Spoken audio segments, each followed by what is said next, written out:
Oui, chers bien-aimés, bonjour et bon dimanche à tous.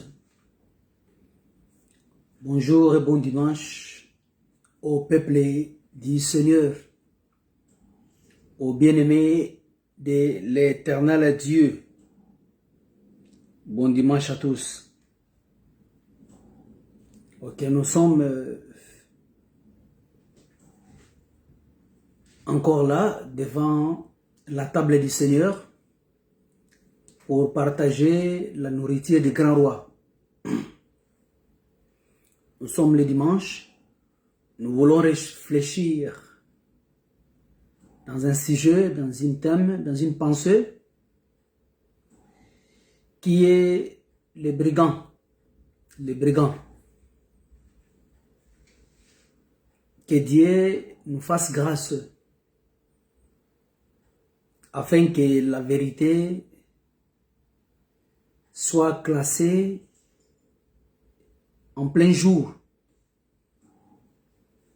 Nous lisons une écriture dans Luc chapitre 22, nous lisons le verset 52. Luc chapitre 22, nous lisons le verset 52. Je lis pour vous au nom de Jésus. Jésus dit ensuite aux principaux sacrificateurs et aux chefs des gardes du temple: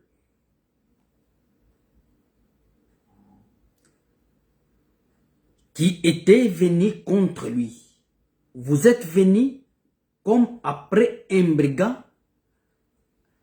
avec des épées et des bâtons. Que Dieu bénisse sa parole. Donc, nous voulons présenter une pensée que Dieu de grâce a mis dans cette écriture. Il est question de l'arrestation de Jésus-Christ, chers bien-aimés. Quand ils sont venus, les principaux sacrificateurs, le chef des gardes du temple, Jésus était dans le champ.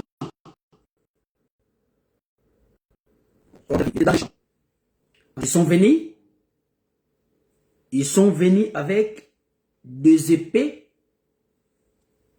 et des bâtons. Très important, que Dieu vous bénisse par le nom de Jésus.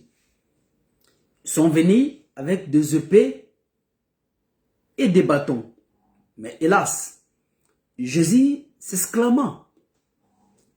Il dira ceci: vous êtes venus auprès de moi avec des épées et des bâtons, comme vous courez ou vous venez après un brigand. C'est là où réside notre pensée. Le Seigneur Jésus de gloire, il était dans les champs, il priait, il partageait le dernier moment avec ses disciples. Tout à coup, une foule immense, accompagnée des principaux sacrificateurs,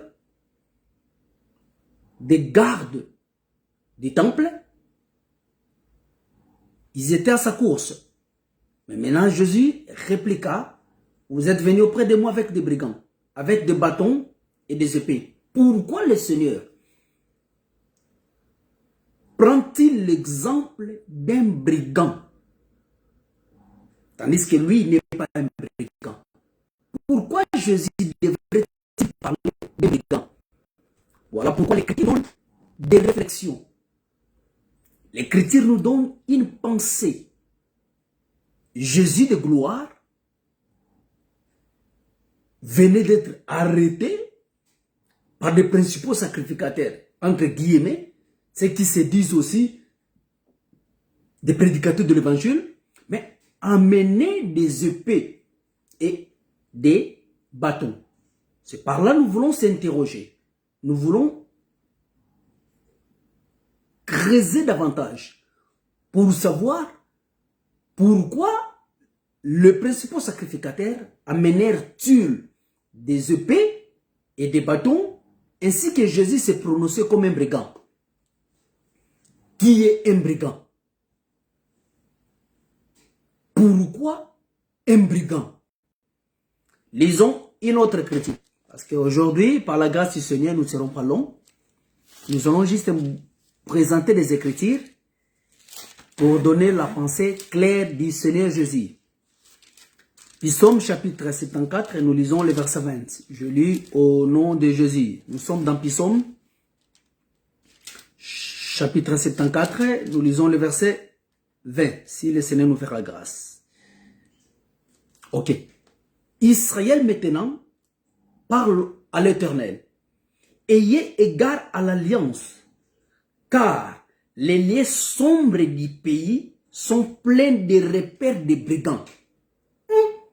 Ici, dans Psaume, le prophète David fait référence à l'Éternel. Que Dieu vous bénisse par le nom de Jésus. En disant ceci, ayez égard, très important, à l'alliance. Donc Dieu doit se souvenir de l'alliance qu'il a traitée avec Israël. Pourquoi? Israël dira les lieux sombres du pays. Donc Israël comme Sion avait aussi les lieux sombres. Que Dieu vous bénisse par le nom de Jésus.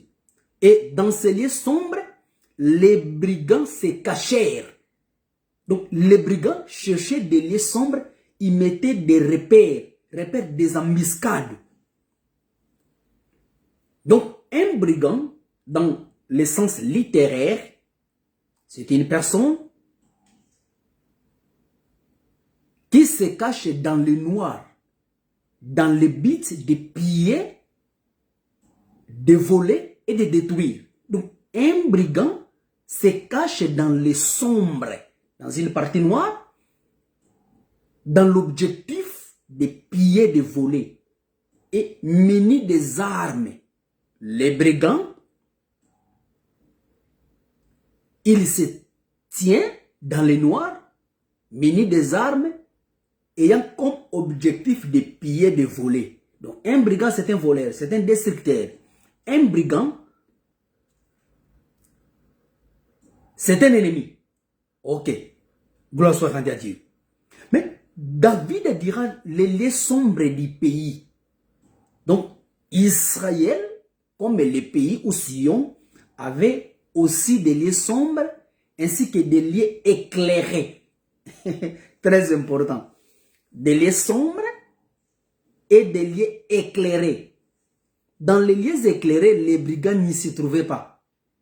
Parce que, faute d'être aperçus par les autres, ou faute d'être repérés par les autres. Mais gloire soit rendue à Dieu. Les brigands se cachaient dans les lieux sombres, dans les lieux obscurs. Les Écritures de la Bible. Que Dieu bénisse tous ceux qui nous suivent avec attention. Juste nous voulons communiquer une grâce que le Seigneur nous a faite cet après-midi. Donc, si nous pouvons dire cela, le Seigneur Jésus, voyant la foule venir auprès de lui, le Seigneur dira, vous êtes venus auprès de moi comme auprès d'un brigand. Donc, Jésus se mettait dans un lieu obscur, dans un lieu sombre, et la foule apportait les épées et les bâtons pour traquer Jésus. Je prends déjà la pensée de vous expliquer les brigands. Ce sont des bandits, ce sont des pierres, ce sont des malfrats qui se cachent dans l'obscurité. Maintenant, il faut sonder les Écritures pour comprendre les brigands. Et j'en prends maintenant un autre témoin. Le Seigneur dira dans Jean chapitre 10, le verset 8, il dira ceci. Tous ceux qui sont venus avant moi étaient des voleurs et des brigands. Donc, tous ceux qui étaient venus avant Jésus, tout, je dis bien tout. Aujourd'hui, nous allons donner un sens dans cette écriture. Parce que beaucoup y entendent le vrai sens de l'écriture. Mais que Dieu nous aide à présenter cette pensée pure. Tous ceux qui sont venus avant moi sont des voleurs et des brigands. Mais les brebis ne les ont point écoutés. Oh. Il parle des brebis, il parle aussi des brigands. En disant ceci, tous ceux qui étaient venus avant moi. Frère, les tout là, ce n'est pas tous les prophètes dans son ensemble, non. Il parlait aux faux bergers. Parce qu'Israël avait des bergers, de vrais et de faux. Les frères de Moïse, c'était un vrai berger. Mais les faux bergers, ce sont ceux-là qui venaient pour détruire ou voler des brebis qui ne les appartenaient pas. Très attention. Je dis bien, tous ceux qui étaient venus avant lui, cela réside aux faux bergers parce que Jésus parlait des faux bergers. Il ne parlait pas de tous les bergers d'Israël, mais il parlait des faux bergers. Quand il a ramassé la pensée des brebis, il dira ceci. Les brebis ne les ont pas écoutés. Mais lui, Jésus, il se présente comme un bon berger. Donc, les faux bergers sont synonymes de brigands. Quand nous lisons Jérémie chapitre 10, verset 21, vous allez comprendre que dans la Bible, les faux bergers égaraient des brebis, détournaient les brebis de l'Éternel, parce que Israël était une brebis de l'Éternel. Israël était un troupeau de Dieu. Dieu prenait contrôle d'Israël. Mais parmi les peuples, il s'élevèrent aussi des faux bergers, comme les pharisiens, les principaux sacrificateurs, comme les scribes, c'était des faux bergers. Parce que quand Jésus est venu en chair, Jésus a vu les principaux sacrificateurs, les scribes, les pharisiens. Ils étaient là avant Jésus. Jésus les a vus, Jésus les a racontés comme des faux bergers. Donc, quand nous lisons l'écriture de Jean 10, le verset 8, c'est par là que nous allons comprendre que tous ceux qui égarent les brebis de l'Éternel, ce sont des faux bergers. Ce sont ceux qui sont venus avant Jésus. Frère, ne mélangez pas les écritures. Parce qu'une écriture dépend du contexte à laquelle le Seigneur l'a présenté. Que Dieu vous bénisse par le nom de Jésus. Donc, quand nous mélangeons les écritures, nous créons la confusion dans la pensée du peuple du Seigneur. Mais, ici, dans Jean 10, le Seigneur nous parle de faux bergers. Je dirais aussi de faux prophètes, de faux bergers, de faux enseignants. Je prends une écriture d'Amos, chapitre 7, verset 14. Vous allez comprendre que Amos dira, il n'est pas prophète, il est un berger. En Égypte, le frère de Joseph, c'était aussi des bergers. Donc un berger, c'est un meneur de peuple, meneur d'un troupeau, meneur d'une brebis. Maintenant, ici, le Seigneur Jésus, il a comparé sa vie, ou il a dit sa vie comme, non lui, comme un berger, selon l'entendement, un brigand, pardon, selon l'entendement des principaux sacrificateurs. Donc, les principaux sacrificateurs traitèrent Jésus d'un brigand.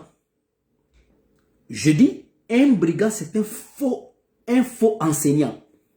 Pharisiens, scribes, des pharisiens, des faux enseignants, des faux prophètes, c'était des brigands.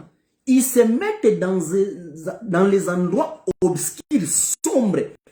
Oh, cher bien-aimé, toutes les écritures de Moïse, ou les écritures de Moïse, il y avait aussi les écritures sombres, dont le peuple ne voyait pas correctement. Maintenant, les faux bergers, les brigands, se cachèrent dans les écritures sombres, très important, ou se mettent dans des écritures sombres au profit de leur vie, non au profit de l'Éternel.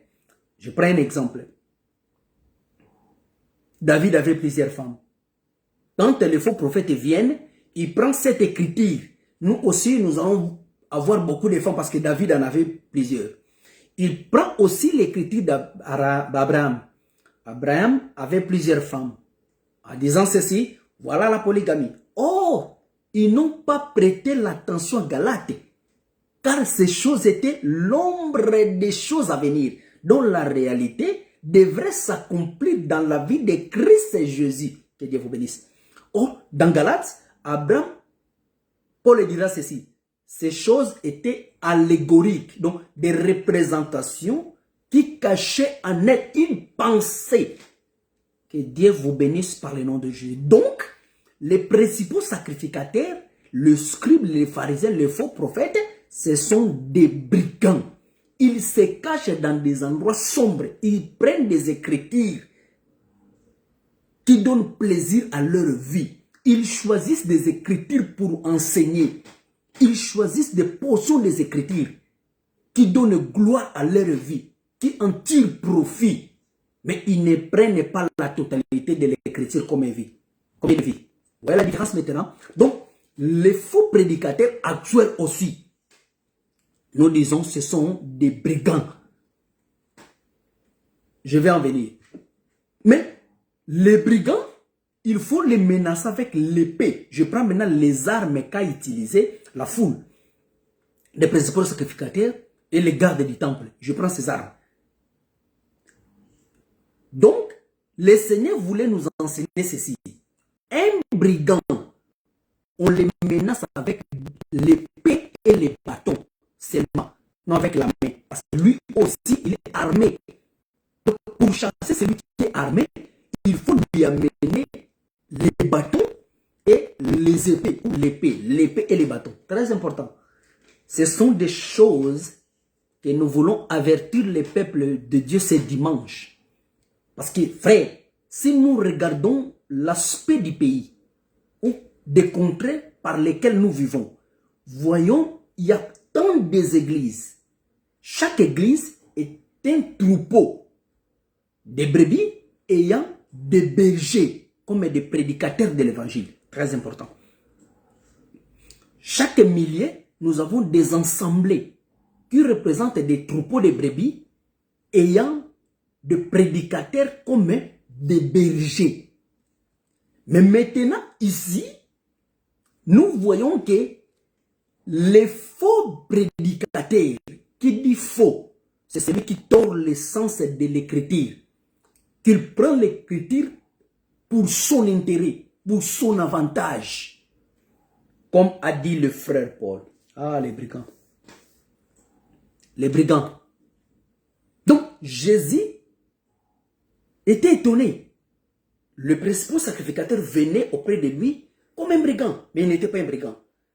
Donc, ce par-là, je prends cette écriture, l'exclamation de Jésus, d'être qualifié comme un brigand, et les principaux sacrificateurs amenèrent des bâtons. Voilà, je dis, tout celui qui enseigne de la fausseté, c'est un brigand. Les brigands se cachent dans des endroits obscurs. Ils prennent des écritures pour satisfaire leurs intérêts, des brigands. Mais maintenant, il faut les chasser avec les bâtons et l'épée. Donc, si Jésus était un brigand, il devrait être chassé directement avec les bâtons et l'épée. C'est ça la réponse simple de Jésus. Jésus voulait dire ceci dans le livre des Lévites. Si je suis brigand, chassez-moi avec l'épée et les bâtons. Mais si je ne suis pas brigand, laissez-moi en paix. Donc, les brigands, ce par-là, je m'assois, ce par-là, je dégage l'énergie, pour cette pensée. Un brigand doit être chassé avec l'épée et les bâtons, un brigand.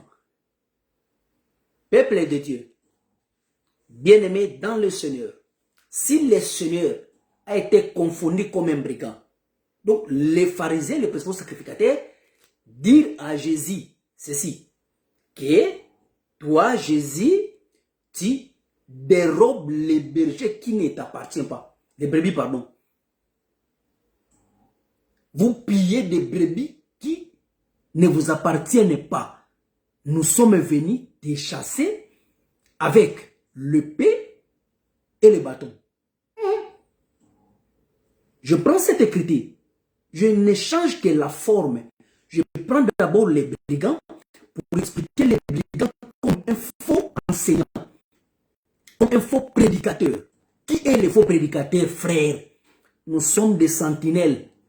Nous avons l'obligatorité d'avertir le peuple du Seigneur face aux brigands. Des gens qui se cachent derrière les Écritures. Des commerçants qui se cachent derrière la pensée de l'Éternel.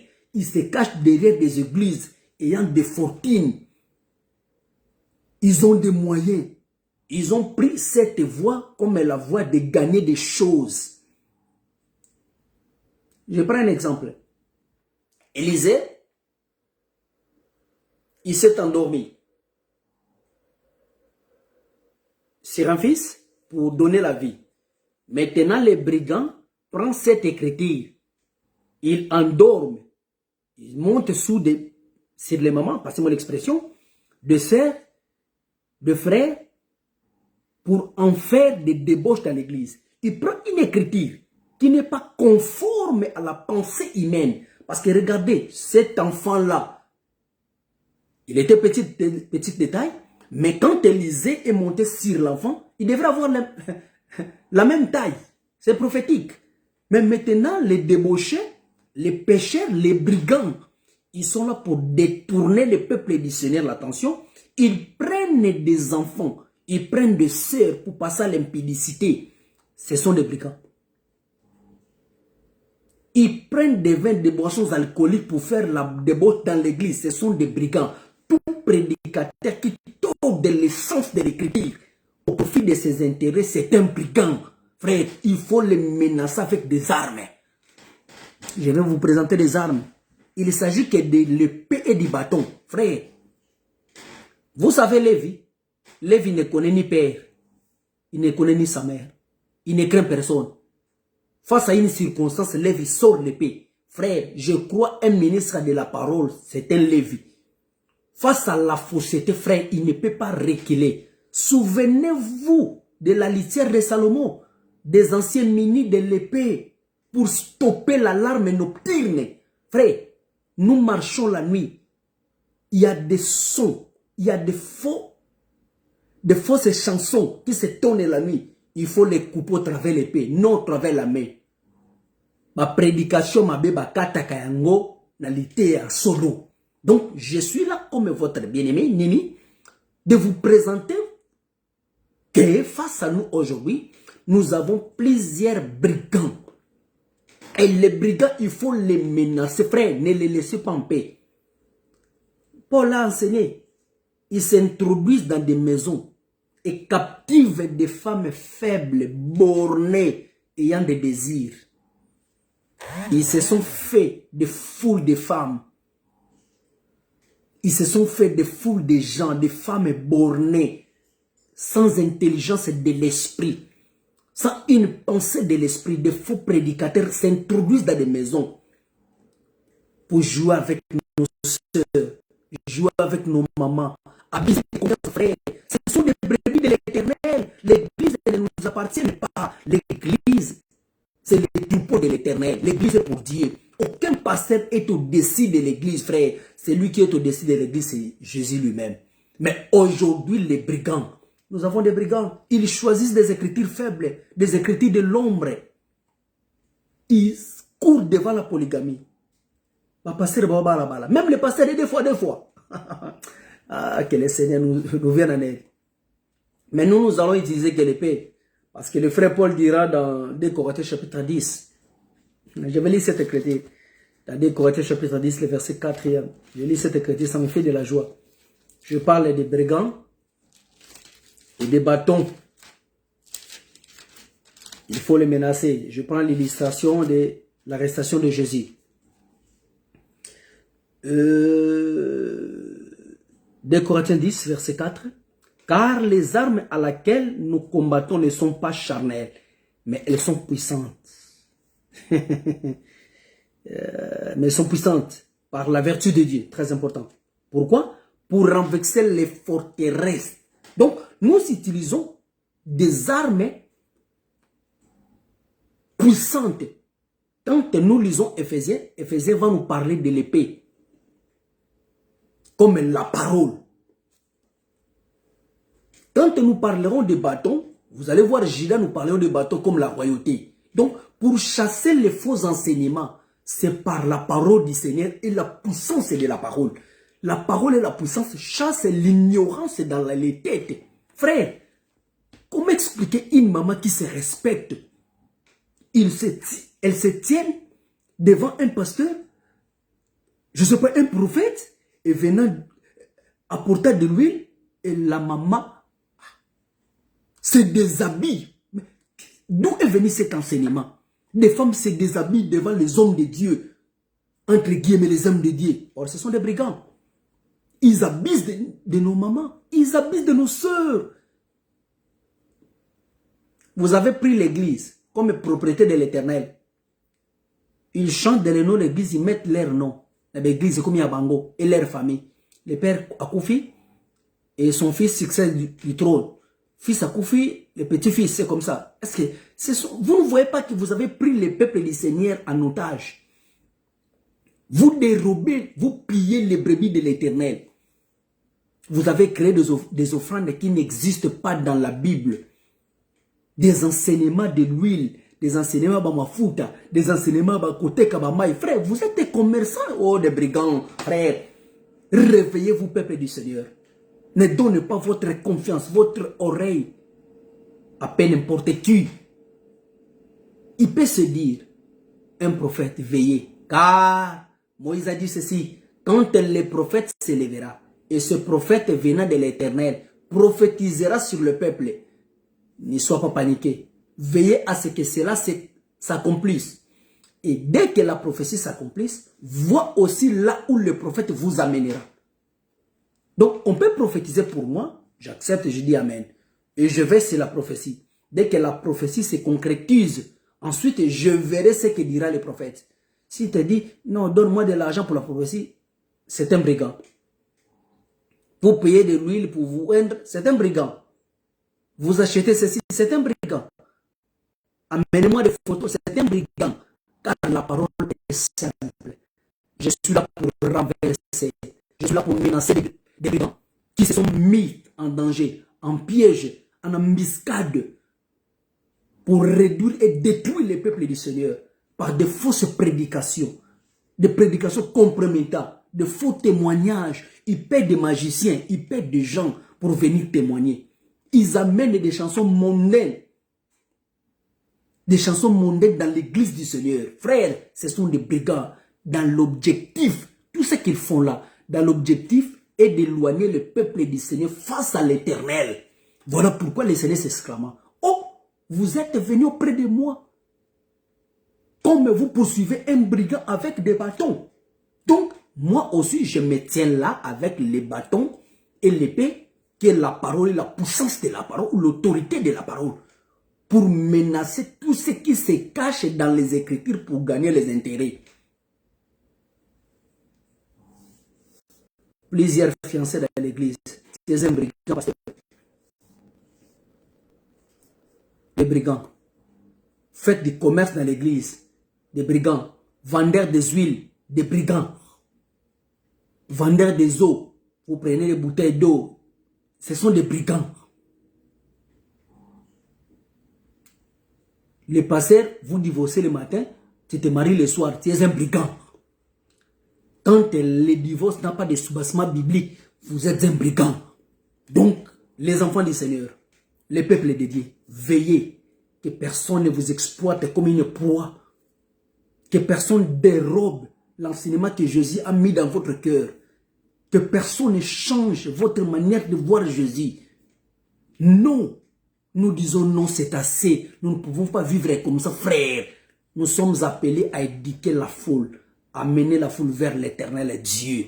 Mais nous ne sommes pas là de se cacher derrière la Bible pour faire du mal. Nous ne sommes pas là de se cacher derrière la vérité pour détruire les enfants du Seigneur. Car nous détruisons de foi, nous détruisons des familles, nous séparons des familles. les brigands, ils ont amené des prédications liées à la sorcellerie, la pauvreté, la sorcellerie. Frère, tout est lié à la pauvreté. Tout est lié à la sorcellerie. Nous croyons que la pauvreté existe. Nous croyons aussi que la sorcellerie existe. Mais ce qui est important, c'est présenter Jésus. Non, bien-aimés, nous séparons des familles. Vous séparez de sœurs et de frères qui ont vécu longtemps. Nous séparons des pires, nous séparons des bien-aimés, nous séparons des églises à cause de nos intérêts, des brigands sortent au milieu du peuple. Que si vous ne sortez pas, l'épée est sortie ce dimanche. Car Lévi ne crée rien. Lévi n'a pas peur de la vie. Il ne connaît ni le père ni sa mère. Lévi joue de son père, il tue son frère. Et je suis là pour tuer tout ce qui résiste contre la volonté du Seigneur, qui se sont transformés en commerçants dans l'église. Vous avez amené la polygamie dans l'église. Vous avez amené, bien aimé, les ventes, le commerce dans l'église. Vous êtes des brigands. Que Dieu vous pardonne, à condition que tu te répands. Si tu te répands, que le Seigneur se souvienne de toi. Au cas contraire, que le Seigneur se mette en danger contre toi. Et je crois, c'est lui, bien-aimé, il est maudit. Tout celui, bien-aimé, qui jouisse de ces pratiques pour détruire la volonté du Seigneur, pour détruire les peuples du Seigneur. Bien-aimé, que Dieu vous bénisse. Je suis là pour vous rappeler l'intérêt commun, l'intérêt général est de quitter la terre et d'aller vers le Père. Mais attention aux brigands qui se sont cachés dans les lieux obscurs, qui se sont cachés dans les lieux sombres pour éloigner le peuple de face à l'Éternel. Mais nous, nous sommes là pour avertir le peuple, pour dire non, car les brigands se sont mélangés, les faux prédicateurs, des faux prophètes, des faux bergers. Le Seigneur l'a prédit, tous ceux qui sont venus avant moi, ce sont des faux prédicateurs. Ils se comportent en berger, mais dans l'objectif de voler le peuple du Seigneur, dans l'objectif de se marier 3, 4 fois, dans l'objectif, bien aimé, de prendre des écritures qui vont donner plaisir à leur vie, pour en tirer bénéfice dans le peuple. Frère, l'enfer existe, comme le royaume aussi existe. Que ce dimanche soit un dimanche qui rappelle, toi qui se comportes comme un faux prédicateur, comme un faux bien-aimé, pour abuser des confiances que l'Éternel t'a données, pour te s'abuser des confiances que l'Éternel t'a faites. Sache-toi que ce dimanche, l'épée et les bâtons est sorti. Ce sont des choses que Lévi exploite pour manifester sa colère. La colère qui monte dans nos cœurs, c'est une sainte colère devant tous ceux qui dépouillent le peuple du Seigneur au profit de leur vie. Vous voulez s'enrichir dans l'évangile, avoir beaucoup de femmes, beaucoup de succès, les offrandes pour toi, l'église est pour toi. Non, l'église est pour le Seigneur. Fais attention, bien-aimé, toi qui se comportes comme le garant du trône. Mais sachez que le Seigneur veille sur nous, que celui qui y a les oreilles entende la voix de la raison, car le Seigneur n'échoue jamais et ne peut jamais perdre. Le Seigneur voit nos sentiments, il voit aussi comment nous agissons. Toi qui es berger, pratique la justice, la paix et la miséricorde. Le Seigneur ne manquera jamais de vous bénir. Mais toi qui se tiens comme un brigand, tu te caches dans les sombres du pays, comme les écritures de l'ancienne alliance, ayant d'autres sens de l'interprétation. Tu te caches derrière les écritures pour amasser de l'argent, pour faire la folie dans l'église. Le Seigneur te jugera un jour. Mais avant que le Seigneur te juge, nous nous mettons comme des sentinelles et nous crions au toit de la maison. Nous disons non à ce genre de pratique. Non à ce genre de pratique, car le Seigneur nous a appelés pour la vie éternelle, non pour ce genre de choses. Soyez bénis, toi bien-aimé, toi qui nous suis de part et d'autre. Soyez bénis, toi qui as disposé le temps, tu as disposé ce moment pour écouter la voix de la raison, l'écriture que Jésus a exclamé, a crié aux principaux sacrificateurs et à la foule. Vous êtes venus devant moi comme vous cherchez un brigand ayant des épées et des bâtons. Cette pensée est montée dans nos cœurs pour contribuer à votre salut. Que Dieu vous bénisse. Et nous saluons d'une manière particulière celui qui se tient face à son téléphone ou son smartphone. Que Dieu bénisse mon précieux bien-aimé, l'homme de Boaz. Que Dieu vous bénisse depuis Luanda. Et que Dieu bénisse tous les saints de l'ensemble des Angou 3. La paix du Seigneur règne sur vous. C'est votre frère bien-aimé, le pasteur Nimi, le merci, appelé à être pasteur. Salut, bon dimanche à tous.